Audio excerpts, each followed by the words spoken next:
Mana pengobatannya, solusinya kalau kena penyakit ain? Yang pertama, ya, itu kan tanda-tandanya itu tanya-tanya. Terus jenengan tanya, terus pengobatannya gimana? Yang pertama adalah perbanyak zikrullah. Zikir itu menguatkan hati, menguatkan fisik. Banyak zikrullah. Orang yang jarang zikrullah itu rentang, mudah gampang dia diperdaya iblis. Gampang dibisik-bisikin iblis. Saya termasuk sampai hari ini belum pernah ngeliat orang yang lagi zikir marah. Saya belum pernah ngeliat orang yang lagi zikir marah. Saya belum pernah ngeliat juga orang yang lagi marah zikir.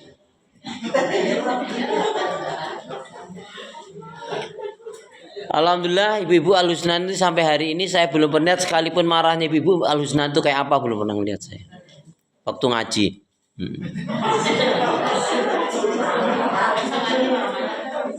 Ya kalau di rumah ibu saya nggak tanggung jawab lah, itu terserah ibu. Tapi kalau marahnya marah sehat, orang nggak benar dimarahin kan sehat. Orang nggak benar dimarahin. Ih, bagus. Ya harus begitu, kan melihat kemungkaran. Man ra'a minkum mungkaran falyughayyir biyadihi, kata Rasul. Barang siapa yang melihat kemungkaran rubah dengan tangannya. Nggak bisa dengan lisannya. Nggak bisa dengan hatinya.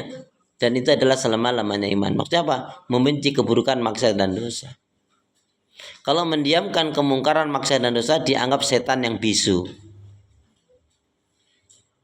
Makanya ibu dengan ngaji ini harus berubah.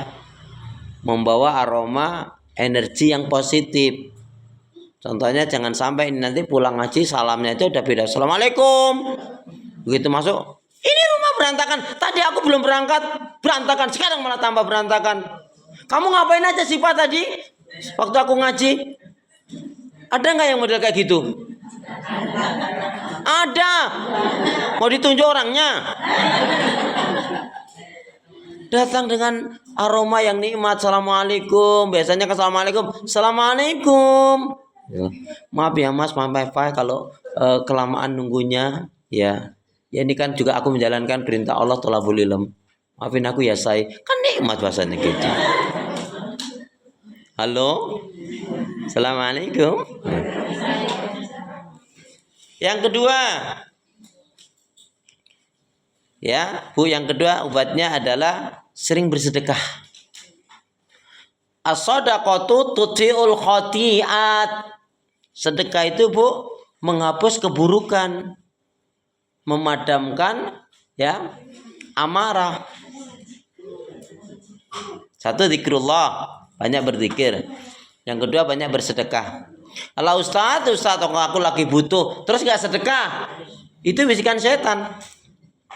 Ya sedekah, walaupun mungkin jumlahnya nggak banyak, tapi nggak ada istilah gimana Jeng, sedekah, kamu mau sedekah berapa hari ini? Aduh mohon maaf hari ini aku off dulu deh, katanya. Kok off dulu gimana?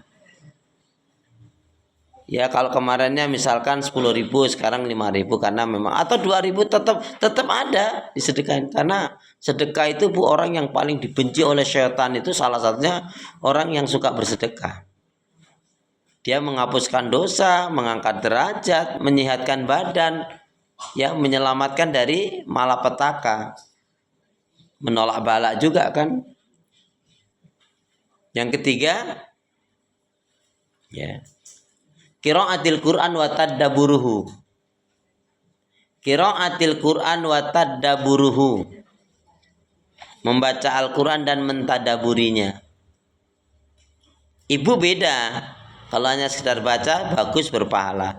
Tapi coba dulu kan sudah saya sarankan Ibu, baca Al-Quran itu sambil baca paling tidak artinya deh. Ibu contohnya mulai hari ini dimulai nanti. Baca Anas sampai Atin saja. Baca Anas sampai Atin itu artinya. Baca artinya bukan sekelewat aja. Sampai 3-5 kali bila perlu. Sampai Ibu ngerti, paham, sampai sehingga nanti insya Allah ketika Ibu sholat itu juga akan lebih membawa kekhusyuan dalam sholat. Yang keempat, gimana ngobatin orang yang kena ain ini? Tarkul ma'asi wa dzunub. Tarkul ma'asi wa dzunub. Tarkul ma'asi so sisu. Tarkul ma'asi si so sisu. Wadunub. Apa artinya? Meninggalkan maksiat dan dosa. Tarkul ma'asi so sisu. So sisu. Meninggalkan maksiat dan dosa.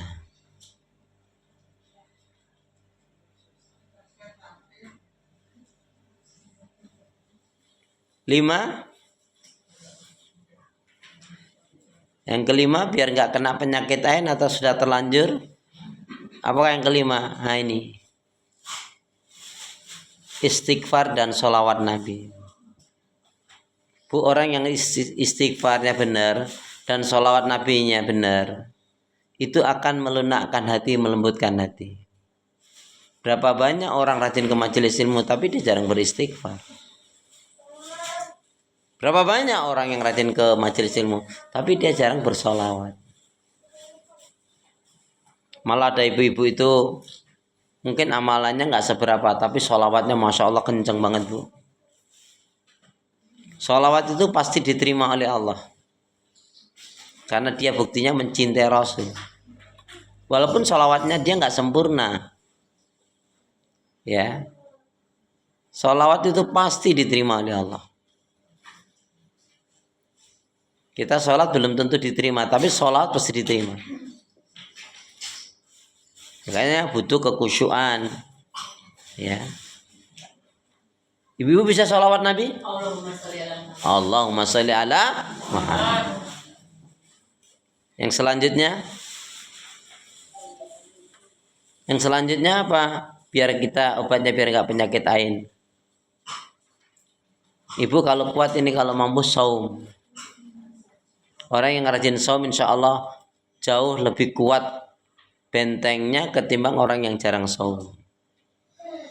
Karena saum itu sifatnya pengendalian semuanya banyak ya. Ya emosi, ya amarah, ya harus sabar.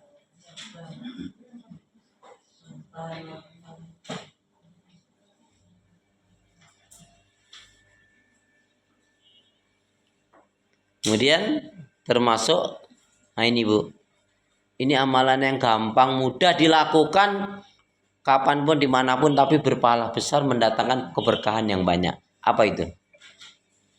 Dan dia termasuk menghilangkan, menjadi benteng dari orang yang kena penyakit ain. Orang yang biasanya kena penyakit ain nggak jarang melakukan ini. Orang munafik bisa dipastikan tidak melakukan ini. Ini amalan yang gampang, mudah, di mana saja bisa kita lakukan. Berpahala besar, mendatangkan keberkahan yang banyak.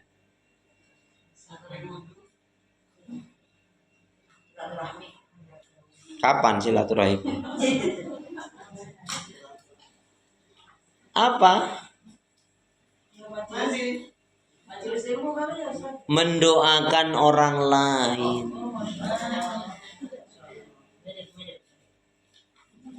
Kalau doa untuk diri sendiri nggak usah dibahas. Mendoakan orang lain, terutama orang-orang yang pernah menyakiti dan menzalimi dirinya. Lebih-lebih itu. Doa-doa yang baik itu bu akan diaminkan oleh malaikat. Kemudian malaikat berdoa kepada Allah. Ini kadang-kadang kita tuh nggak sabaran. Dosa kita tuh banyak bertumpuk-tumpuk. Baru sadar tobat 2-3 bulan. Giliran doa cerewet banget, pingin langsung dikabulkan. Bu, kalau semua doa langsung dikabulkan, kapan sabarnya kita? Tak? Ibu kalau ditanya, ibu ini pingin seneng terus atau susah? Pingin seneng terus atau susah? Nggak mungkin. Nggak ada ceritanya orang tuh seneng terus. Roda tuh berputar bu. Kalau ibu sih pingin seneng terus kapan dapat pahalanya sabar? Ibu ngerti nggak? Kadang-kadang kita itu punya anak. Anak itu sebetulnya kurang baik sama kita misalkan. Disitulah ternyata kuncinya, letaknya Allah menyadarkan kita agar kita banyak menyebut Allah. Mungkin mohon maaf ya Bu ya, kalau anak kita langsung baik semuanya, bisa kita sombong loh Bu. Maka nikmati saja. Uang itu amanah titipan Allah kok. Apa sih? Kita bisa apa? Hidayah itu memang miliknya Allah Bu. Ya, ini saya ingat ini. Ibu jangan pernah berkasar-kasar, berlebihan, berpilih kasih di dalam memberikan kasih sayang terhadap anak, dan ibu jangan terlalu keras kepada salah satu anak, ya. Jangan pilih kasih, jangan terlalu keras terhadap anak. Kenapa Ibu? Karena kita nggak ngerti Bu, di usia tua kita nanti kita berlabuh di anak yang mana. Ini anaknya baik, wah dilem-lem, disayang-sayang. Yang satunya agak ada kan yang model kayak gitu. Itu yang menyebabkan penyakit ain juga. Nggak sedikit loh Bu anak yang tadinya disia-siakan. Begitu ayahnya meninggal, dia tersadar, dia diberi daya oleh Allah. Dia jadi baik. Ya, ingin betul ini. Jangan terlalu berkasar-kasar, berkeras-keras, berpilih kasih terhadap anak kita. Karena boleh jadi, karena kita nggak tahu di mana nanti di usia tua kita berlabuh. Ya nggak Bu? You understand? You understand? Yes. Masya Allah. Ya, gitu ya. Itu Bu diantaranya ya, itu diantaranya obatnya biar nggak kena ain. Terus orang yang menjaga wudhu dan sholatnya. Menjaga wudhu itu bukan menahan kentut. Nahan kentut malah berpenyakit. Artinya nahan wudhu itu kalau batal ya terus wudhu lagi. Kalau kita dalam keadaan berwudhu kan insya Allah dalam keadaan suci tak Bu? Jauh lebih baik dalam keadaan kita juga adalah dalam keadaan wudhu itu jauh insya Allah lebih bisa menahan emosi kita. Insya Allah kalau kita meninggal dalam keadaan wudhu pun kan meninggal yang baik. Neng dong ya males. Ya. Allah a'lam bissawab ya.